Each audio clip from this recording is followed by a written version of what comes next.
ចង់ឃើញខ្លាំងណាស់ខំរត់ផងដើរផង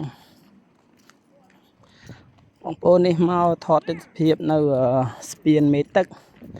ដែលពួកអាចៅសៀមវាទម្លាក់គ្រាប់កំតិចបាទ S16 គាត់ទម្លាក់មកគ្រាប់ស្ពាននេះ4គ្រាប់ឯងអូ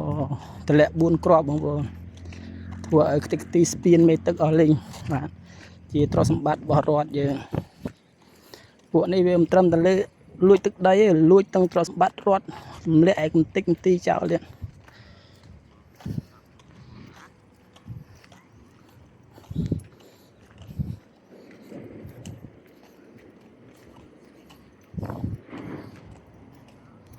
មកដល់ហើយបងប្អូន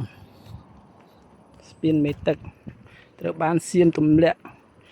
គ្រាប់បែកកំតិចបាទ S14 គ្រាប់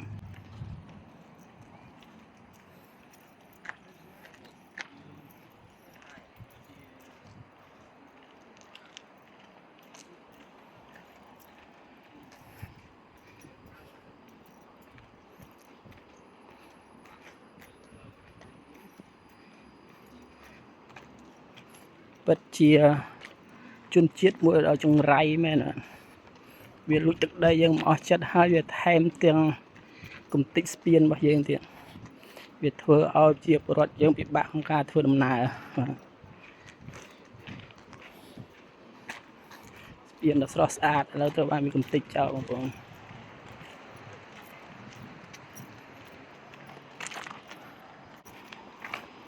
ស្ពានយើងស្អាតណាស់បងប្អូនណាមានទឹកជ្រោះទឹកអីអូសូឈូតែបែកជាអកុសលត្រូវបានចោលសៀមវាទម្លាក់គ្រាប់ធ្វើអីខ្ទេចស្ពានយើងអស់បាទស្ពាននេះជាចំណុចដ៏សំខាន់មួយសម្រាប់បងប្អូនយើងធ្វើចរាចរណ៍ទៅមកដើម្បីប្រកបការងាររស់ស៊ីបាទឥឡូវខ្ទេចទីអស់ហើយបងប្អូនដែកប៉ើងខ្ទេចបាទទៀតហើយ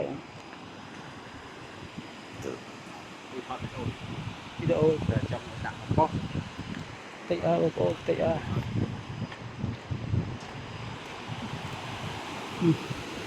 ស្រស់ស្អាតណាស់បងប្អូនមានទឹកធ្លាក់យើងអាចមកលេងកម្សាន្តបានបាទក៏ប៉ុន្តែអកុសលអ្វីនេះចោលសៀមវាទម្លាក់ឲ្យខ្ទេចអស់ទឹកទីអស់លេង